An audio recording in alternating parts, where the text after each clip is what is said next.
Welcome to Networking RX, a podcast devoted to helping business professionals like you enhance your networking skills in order to become more proficient giving and receiving quality business referrals and improving the overall quality of your life and the lives of those around you.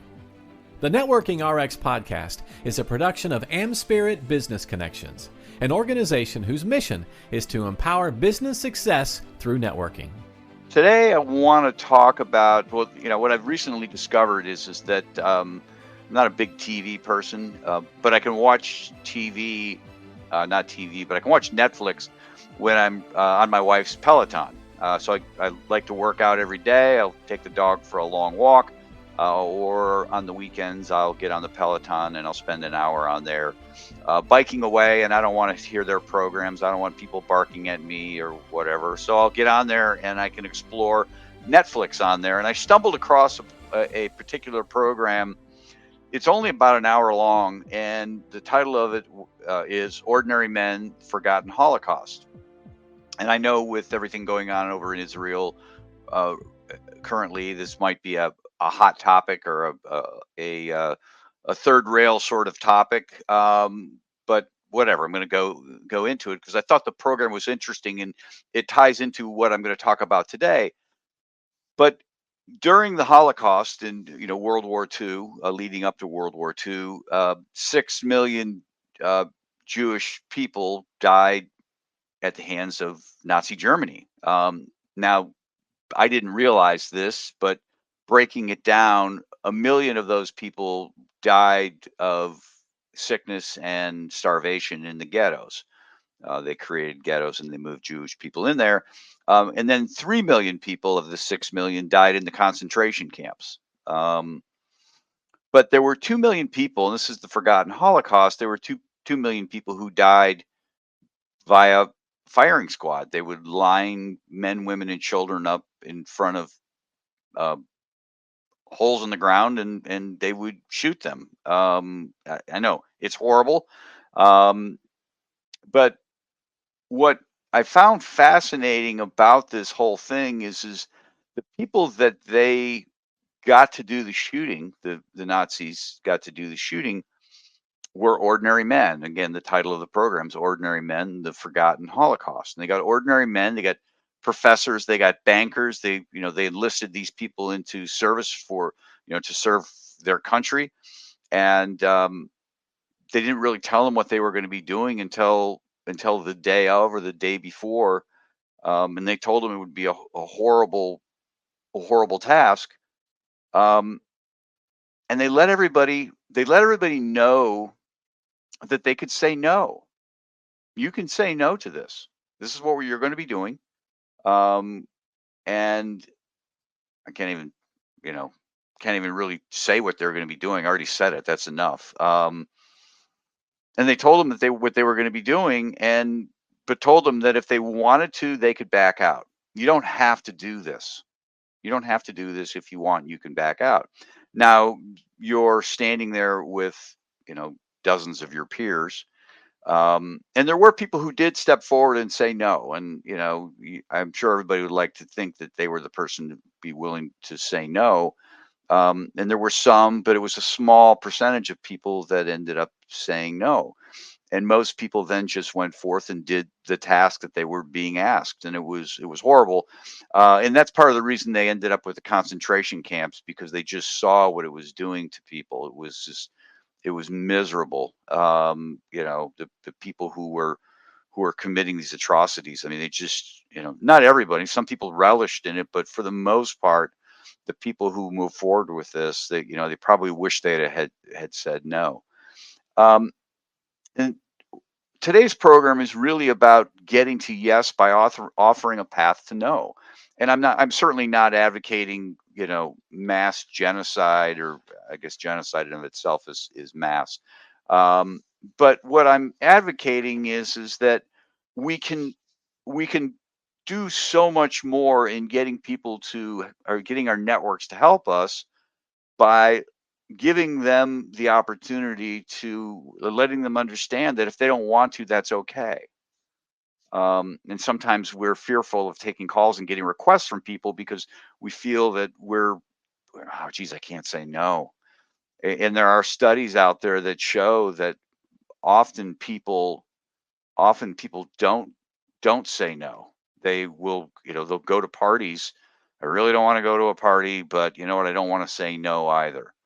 And that just puts everybody in an awkward situation. And what they find, what the research is showing, that if you're willing to offer people a path to no, that they're more likely to say yes. And again, it gives back to this Netflix documentary about the Nazis, and they gave everybody a chance to walk away, and the people who walked away, really nothing happened to them. Yeah, in the short term, they were shamed by their peers.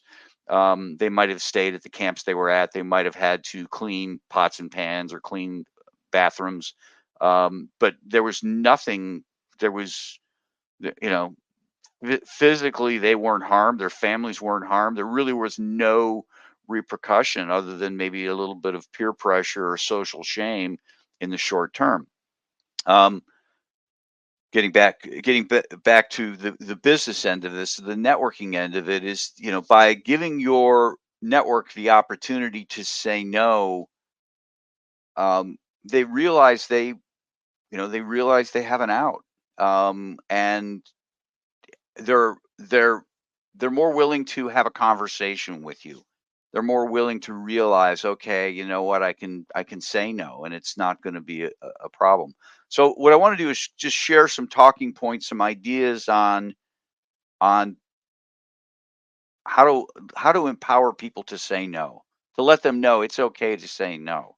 Would you make this introduction for me? I understand if you wouldn't be willing to. Would you be willing to have a meeting with me? I understand if the answer is no, if you're too busy, or it's not of interest, or this is not on your radar.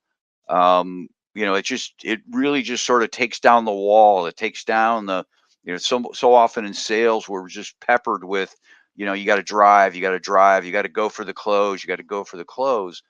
And that creates a lot of tension. And when you remove that tension, you're really giving something to your network, if you will. You're giving them free will. I understand if you want to say no. So, some of the thoughts that I've come up with in thinking about this over the last month, normalize saying no. You know, it's okay to say no. You know, uh, from time to time, I'll talk to somebody in sales, and they're like, "Yeah, nobody's ever said no to us.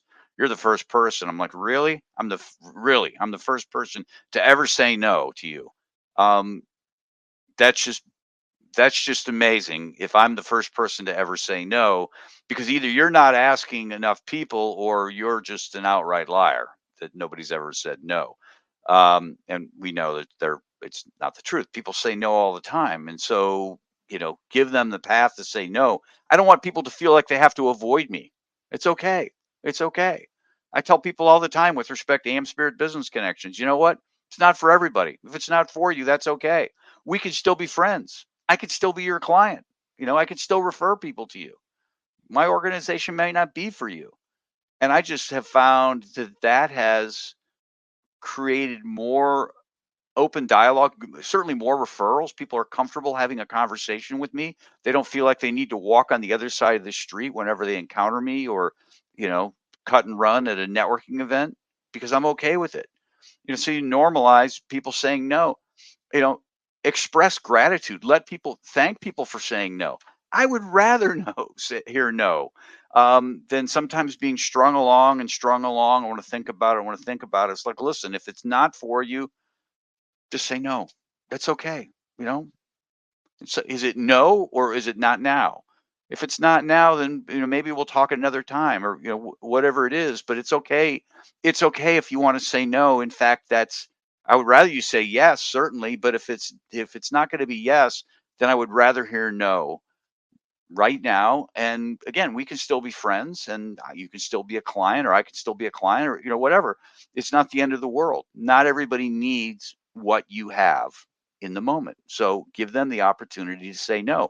Not everybody wants to network with you. Not everybody wants to have a conversation with you. They're busy, they've got lots of other things, and they're going to look at it.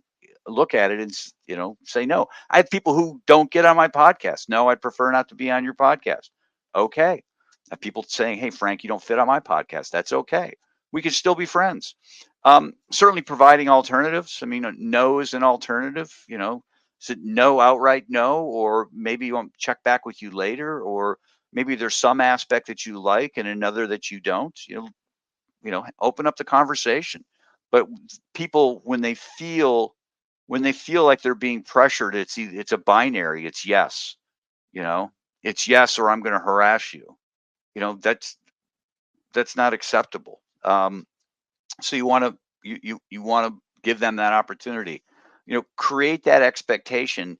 If you're familiar with Sandler Sales, and there's some great books out there, well, there's a whole program out there, Sandler Sales, if you can find people in Sandler Sales.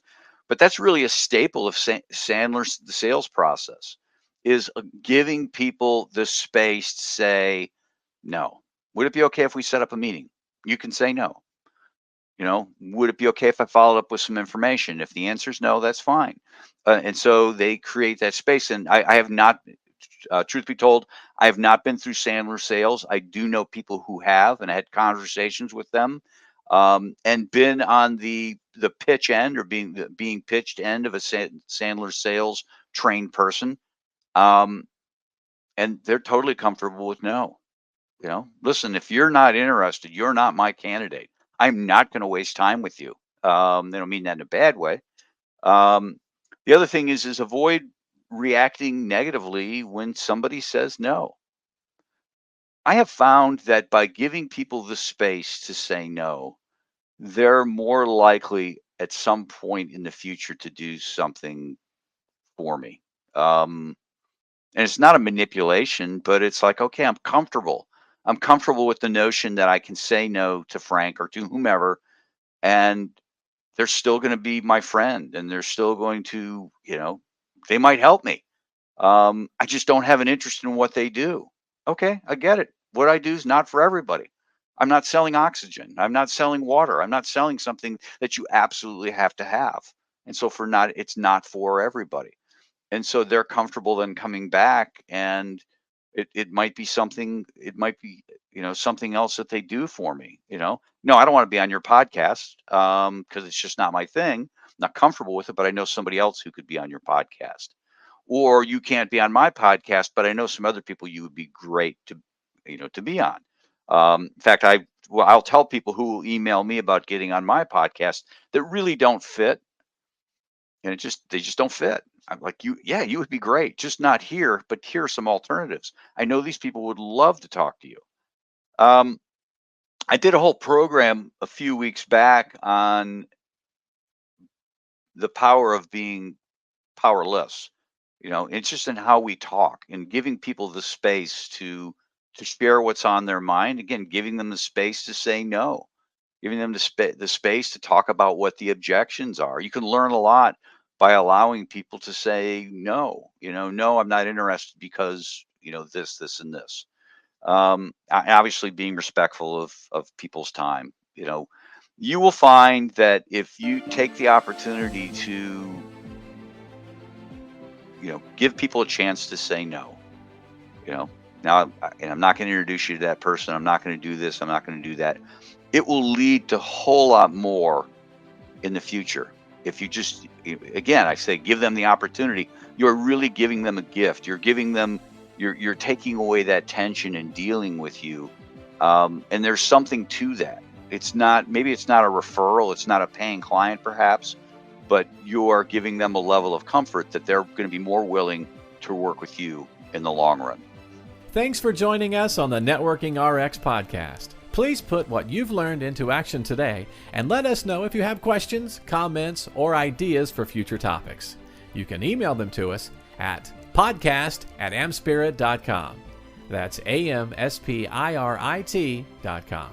Finally, so you never miss an episode, be sure to subscribe to the Networking RX podcast through iTunes, Overcast, or however you receive your podcasts. Now get out and network with someone. The Networking RX podcast is the copyright production of AmSpirit Business Connection. All rights reserved.